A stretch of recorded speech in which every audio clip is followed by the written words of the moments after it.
Welcome to the E-commerce Profits Podcast, where we feature top founders and experts in the e-commerce industry and take an in-depth look at the struggles and successes in growing e-commerce brands profitably. Hey guys, Josh Chin here. I'm the host of the E-commerce Profits Podcast, where we feature top experts and founders in the e-commerce industry, and we go behind the scenes of the struggles and successes in growing a brand. Now, this episode is brought to you by the e-commerce growth hackers Facebook group. If you own or operate a direct-to-consumer e-commerce business, you're probably drowning in a sea of conflicting advice from people who may not even have been in your shoes. So skip the noise and join the e-commerce growth hackers private Facebook group. Learn from a curated group of e-commerce founders and operators, and tap into the genius of featured specialists on e-commerce growth and marketing. And the best part, it's free, at least for now. So check out the group on Facebook. That's facebook.com/groups/e-commerce growth hackers with a Z at the end. The link is also in the description in this episode, and I'll see you on the inside. Today's guest is someone who's super talented, super kind, and I'm super proud to have him on. He's Mina Elias. He is a 7-figure Amazon seller with an expertise in supplements. He's also a master's degree holder in chemical engineering. And after hating the 9-to-5 grind, he quit his job, started a supplement brand, and continued to launch 3 more brands and invest in tons of other brands. He's an Amazon PPC expert, and he's also the founder of PPC, the PPC University, where he is a coach and consultant to highly successful Amazon sellers. He's also the founder of Trivium Group, an agency dedicated to helping brands scale profitably on Amazon and succeed. Mina, welcome to the show. What's up, man? I'm so happy to be on this show, dude. When you hit me up about it, I was very excited. And thank you for having me. Likewise, man. Thank you for coming on. I am really, really impressed by your resume, first and foremost. And I've been it doesn't compare to yours, man. Not yet. I'm catching up. That not even close. I'm not even close, man. I'm nowhere close. But thank you. I love to dive into your story and how you ended up in the your entrepreneurship journey, starting from having a bachelor's and taking a master's degree in chemical engineering to ending up on Amazon of all things. Yeah. Okay. So I'll give you the story, the quick story. But I came to America because, like any Middle Eastern family, you can either be an engineer or a doctor or a lawyer. So I picked engineer, but I'm also lucky. My brain was designed to be an engineer. So I, decided to do chemical engineering. The truth be told is people kind of said that you make the most money doing chemical engineering. So that's kind of why I chose it. Right. I knew I was very good as an engineer. I just didn't know what major. So I picked chemical engineering. Came to America in 2011. Got my bachelor's. I graduated top of my class with honors, all that kind of stuff, magna cum laude. And after that, I went on, started working 9 to 5. I was in new product development for a $30 billion medical devices company. Then I moved into chemical safety hazard consulting. Then I worked in radiant heating and cooling ceilings. At the same time, was getting my master's, trying to follow that path all the way to the top.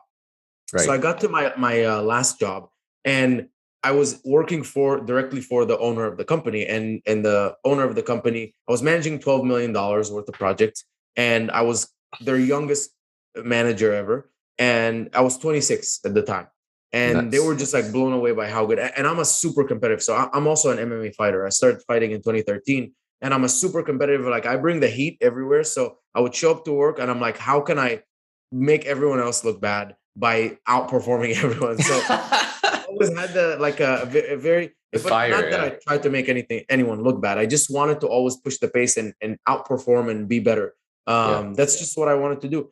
And the boss walks me into work one day, and she's like, "Hey, I really can see you in the next 5 to 10 years taking over the entire company. Is that something that you'd be interested in?" And I said, wow, yeah, for sure. But I was driving home, dude, and I felt like my soul was dying. I was waking up at 4:30 in the morning, going to the gym, commuting 45 minutes to work in the middle of nowhere, working 9 hours, commuting back, doing MMA and then going to sleep. And I literally felt that my life was just, my soul was being sucked. My life was being sucked away from me. So eventually, I decided to start a supplement company. I'm super passionate about supplements. I was training really hard. I wanted an endurance supplement, something that had like high sodium, high potassium, helped me while I was training. And there was nothing on the market. I went on Amazon. There was nothing back then that was good on the market. And so I said, I'm going to start my own. And I started like selling it door to door, gym to gym. I would go to like to the supplement stores. I would offer them one or two, and it was like horrible, very painful. I did not see any path to scaling. And I was at this MMA event. I got a booth for free because my friend ran the event. And people asked me like, where can I buy your product? And I didn't have a good answer. I felt so bad. So I lied and I said, I'm going to get it on Amazon pretty soon. This is just the soft launch. And I went home and I'm like, if I told everyone that I'm getting it on Amazon, I have to get it on Amazon. So I went home and I, you know that deep dive, you know this better than anyone, Josh. You're like, you do the deep dive. I read every single article in the world on Amazon. I watched every single video, just did everything. And finally, like, I'm like, dude, no one knows what they're talking about. So I picked up the phone and I called Amazon Seller Central and I said, how do I sell my supplements on your platform? They said, we'll send you an onboarding email. And they sent me an email with all the steps. So I got on Amazon and I just started just making all the mistakes possible. I didn't know how to be a business owner whatsoever. I didn't understand finance. I didn't understand accounting. I didn't understand product, nothing. I was really good in big manufacturing stuff, but I was horrible when it came to like anything direct to consumer. So I failed a lot, but I would very hungry. So I would go to all these meetups and events and conferences, and I would like literally suck the knowledge out of people's brains. I like you saw in Geek Out, dude. When you met me in Geek Out, I would go to gyms. I would be like, who's the best person to learn this from? And I would go and I would just ask question. And people love talking, people love talking and people love sharing. And if you're a successful person, you have an abundance mindset. You'll share your stuff. 100%. There's enough money in the world to go around 10 times over. So I got all this advice from people and I got better and better and better. And I scaled the supplement brands. And along the way, I said, I have to give back to the community as well. So I was in a bunch of Facebook groups, and my skill set just happened to align with Amazon PPC. And maybe it's because it's like very like engineering, technical stuff. It's iteration and things like that. People would ask questions, I would answer. And very quickly, I just became the PPC guy in all the groups. And people would ask a PPC question and then tag me. And I'm like, okay, like this is good. I started getting consultations. I started this and that and said, you know what? I need to make a bigger impact. It seems like this is a very big pain point. So I started speaking about PPC everywhere, podcasts, whatever. And, a friend hits me up one day and I told her, I was like, I'll help you with PPC. She's like, no, I got an agency and all this stuff. And she comes one day to me. She's broken down. She's like, I'm about to lose my mind. I am like, my PPC guy vanished and my sales are tanking. I said, don't worry about it. Dude, it's got to be the craziest feeling in the world because PPC is almost like a different language. And if you don't know what to do, and if someone's been working on your account and they vanish, you feel like helpless. So I said, don't worry, we got this. I put my employees on it. Very quickly, we turned it around. It started moving up. And she comes to me, she's like, I can't believe this. Like, I owe you like everything. I said, don't worry about it. This is very simple. It didn't take any of my time. I just did a quick audit. My team executed. And then the same thing happened with another friend. And right around that same time, an Amazon aggregator hit me up. And they were buying Amazon businesses and rolling them up. And they said, we need someone who can build an in-house Amazon team, Amazon PPC team. I said, sure, that's my bread and butter. I can do it. If you pay for my time, more than happy to do it. She said, but first we got to test you. I said, okay, cool, fair enough, right? Can't build a whole system and then it performs horribly. So they tested me and then they said, we're testing you against 6 other agencies and software. So I think 4 agencies, 2 software. So I said, fine, if I'm not the best, then you go hire the best. And I outperformed everyone. And these people had money. They raised like a couple $100 million. So they had money to pay the best agencies. And when I learned that I outperformed everyone, I said, man, maybe I should be doing this. Maybe this is like what I'm doing people a disservice by not offering this, because Mhm. there's out there people less qualified charging more money and doing a worse job. So, it was a perfect fit. And so Trivium Group was born. I started the agency, and I started going on stages and speaking about Amazon PPC. And I'm the kind of guy that doesn't make it hard to understand. I make it easier to understand. And I share everything and all of my knowledge and practice and experience, because I'm not trying to trick you and say like there's some mystical stuff behind this PPC. I'm like, here's everything. Do it if you have the time, but you can teach me everything about email marketing. Dude, I'm not gonna do email marketing. Like, I'm gonna hire you because you're better than me. Like, if I spend 10 years dedicating my life to email marketing, you're better than me because you're gonna have 10 plus all of your previous experience. So what's the point, right? And I read the book Who Not How, and it Yes. changed the game for me, because I was always trying to figure out how, but then I realized, like, if I just find who is the best in the world at this, and if I find Joshua Chin for email, and X person for Facebook, and XX person for Google, and I have an all-star team, then my business is going to grow, and I never have to figure out how. I just have to keep these people accountable, and they have dedicated their lives to figuring out how. So it's kind of my story. I love that, dude. Amazing. So your PPC agency for Amazon Trivium Group. Tell me about how you came up with that name, because we were chatting about this a little bit Yeah. back. I told you that Trivium is actually the name of a band as well that I listen to. Metal band. A metal band, yeah. Trivium Group. The word trivium means the intersection of three paths. I love that. And those three paths to me are something that you love and you're passionate about, something you can be the best in the world at, and something that you can monetize. And Oh, when you have those three, I don't remember what book, but when you have those three, like, this is your zone of like flow and genius, because you're loving what you do. And I love doing this. I love going to conferences, speaking to people, talking to people. Like, it doesn't feel like work. Texting about it doesn't feel like work. Calling people about it doesn't feel like work. And then I know that, like, after everything that has happened, I know I have the skill set to be the best in the world at it, and probably very soon will be. And then it makes money, so I can live a happy life. dude, I love that. I I think don't need money, that, but money makes life fun.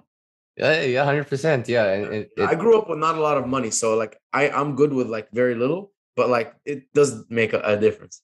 I can relate to that. Yeah. A lot of people say that money isn't everything, but well, money is something when you have no money at all. Yeah, So it's something. yeah, You think about it a lot. I think that relates to the Japanese that the Japanese term ikigai. That Okay, I believe there's a book as well called Ikigai. Let me just search it up. is it like Ikigai. it's like a triangle of like those three things? Yeah, it's like a Venn diagram. I think they have four, but it essentially is the same thing. It's what you love, what you're good at, what you can get paid for, what the world Mm. needs, and all that stuff. So it's like the combination of passion, and profession, and a mission, or something along those lines. Very cool. So, Very cool. dude, I love that. You have such Yeah. a And cool. That's I such a never cool name. thought, I never thought that I would be doing this. I thought like I was going to be an engineer. And then Mm, I started the supplement brand, and I'm like, dude, I love supplements more than anything. I have a bunch on my counter. And then I just felt like I was slowly getting pushed. I still have my supplement brands. They're growing, they're doing good, but I was yeah. just getting pushed into this thing. And sometimes like you let yourself go and you say, well, let's try it. What's the worst that's going to happen? And you end up on this I, whole journey you never expected. I see a stack of supplements in the background as well. I know it's far Yeah, away, but yeah, there's a stack of there. supplements there. I love your story because you come from a place where you're an operator, an executor, you're a doer first, and then knowing that that's successful on your own brands, you've made multiple seven figures in your own brands now, and Yeah, you've taken that knowledge now to market versus the other way around. And that's something that's really unique because a lot of people are just taking courses nowadays, and I'm not shitting on courses because that's how I got started as well, yeah, but not exactly knowing what they're doing and really bring ruins to a lot of businesses out there in the space. Um, Tell us your audit process. I know that's a big part of what people appreciate about just talking to you. And I know you're super humble because you, even till now, like the last time we met, which was just a couple weeks back, actually, just a couple weeks back. And you're still hitting people up and asking questions and kind of asking for advice, even Yeah. at this stage. I think that's never gone away. But I'm here telling you that I think a lot of people appreciate chatting with you and picking your brain about Amazon PPC as well. So what's your Yeah. audit process like? All right. So, I want to cover like a few things. The first thing is I look at the entire picture of the Amazon account, first of all. So there's different KPIs and then there's different levers to pull to improve the Mm-hmm. KPIs. So what I look at is, first of all, impressions, PPC spend, Yep. click-through rate, conversion rate, cost per session, and then ROAS at the end. And some of them will tell us a little bit more than others. So the way it works is we are going to create campaigns and we're going to spend money. Once we spend that money, we're going to get a certain number of impressions. From those impressions, a certain number of those are going to get clicked, and we have a click-through rate. Yep. And then based on those clicks, a certain number of them are actually going to be unique sessions. So there's a big difference between clicks and sessions, because if you have the same person clicking on 3 ads because you're Mm-hmm. serving the same client so much, you're spending 3 times as much, spend for the same Right. person, and it's going to only convert possibly once. Yeah. And then once you get those sessions, they convert into a conversion, which is a sale. You have a conversion rate, and then you can based on your spend and your conversions, or based on your spend, sorry, and your sessions, you can get a cost per session. And I consider the cost per session, the click-through rate, and conversion rate, the 3 main metrics, and then each one has a certain lever. So the click-through rate, the more attractive your offer is on the front in the search engine. So when you type in electrolyte powder, you're going to see a bunch of products on Amazon.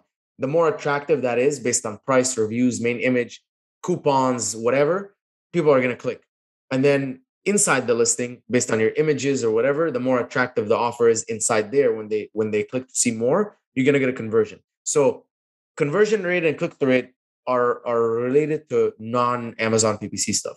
Now, your cost per session, which is how much money am I spending to get a unique Amazon visitor, a unique Amazon account, that's where the PPC comes in. So first of all, I calculate, okay, how much percent change do I need to get this person to a place where they want to be? Do I need to take their PPC spend from 6,000 to 4,000 a day? And if so, is that reasonable? So if you're telling me I'm spending, 100K a month, I want to spend 50K a month to be at the ROAS goal, I'm like, dude, what's the likelihood of me cutting your spend in half and getting the same number of conversions? Very unlikely. But if you tell me I need a 30% reduction, then I'm like, yeah, we could probably over the course of 6 months, whatever, achieve that. And then at the same time, you're improving your click-through rate and conversion rate, and then we're making more and more money, or we can hit the ROAS goal and then scale. So that's the first part of the audit, is understanding those numbers. So my team will kind of build the dashboard, and for they'll do 2 things. They'll build like a 2 weeks ago dashboard, and so I'll look at the last 2 weeks of your performance, and I'll see how the metrics are changing, and then I'll also build that full kind of, the different KPIs I told you, and see how much percent do I need to change your PPC spend and then your click-through rate and conversion rate to reach the desired ROAS. Now, the second thing is now we dive into the details. So we, based on, I need to reduce the cost per session. Now let's dive into the actual stuff. I'll go and I'll look at first of all, you should have one portfolio, and then you should have all of your campaigns per a product in that portfolio. Your campaign nomenclature is key, because that's what allows you to very quickly sort between campaigns. And the only way to optimize its scale is through a bulk sheet. And the bulk sheet doesn't allow you to sort per product. It only allows you to sort based on like campaign name. So nomenclature. The next step is I look at the budgets. Do you have budget rules, or are your budgets big enough? If you're $20-$30 budget, you're failing for sure. Amazon just says you don't have enough money to spend, so they just throttle you. If you have big budget, do you have budget rules which scale the budget with a good ROAS? If you do, good. If not, that's the first lever we can pull. Next, I click into the campaigns and I look at the placements. You have three main placements that you can get data on. You have your top of search first page, rest of the search, and then your product pages. So if you have a better ROAS in a certain placement, the rest of search obviously doesn't make any sense because it could be page 2 to 100 or Right. the middle of the page 1 to page 100. So if at the top of the first page you have a better ROAS than rest of the search, but you don't have any bid plus placement adjustments. So basically, if your bid is $1, you can say I'm willing to bid up to 100% more or up to 200% more to show up for the first position. So if you're not utilizing that and you have better ROAS at these placements, that's another lever I can pull. Mm-hmm. Next, I click into the ad groups. If you have multiple ad groups, immediately that's a red flag because we can't control how Amazon sends the budget through the ad groups. So you could have 3 ad groups thinking that you're splitting the budget evenly, but Amazon could be sending 90% of the budget to this ad group. And maybe the other ad groups have keywords that are more profitable, but less volume. And Amazon says, well, there's less likelihood that these ones are going to convert. The higher volume ones convert more, send all the budget there. So that's the next where I would pull is if you have, different ad groups, I would focus on having one ad group per campaign. Now there's obviously, if something's working, I don't turn it off, but if it's not working, I'll turn it off and relaunch it. Next, inside the ad group, I look at how many targets you have, which means like keywords or product identifiers, ASINs. If you have more than like 10, or if you have, usually I see 20, 30, 40, I show people, I'm like, look, you have 40 targets in here. 7 of them or 5 of them are getting impressions and clicks, and the rest are not. They're getting minimal impressions.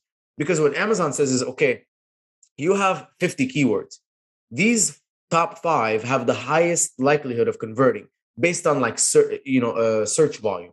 So they'll just send all the budget to these ones. And then these other ones, which could be a lot more profitable, just won't convert as many times because of a lower volume. They don't send any money to it. So as a result, you kind of end up there. So I'll do the same thing. Anything that's not working, I'll turn it off and start segmenting them into their own thing. Then I jump in, I look at the search term report. Search term report for auto and broad and phrase campaigns shows me all of the keywords and search terms and products that were discovered from those search kind of campaigns that are unique.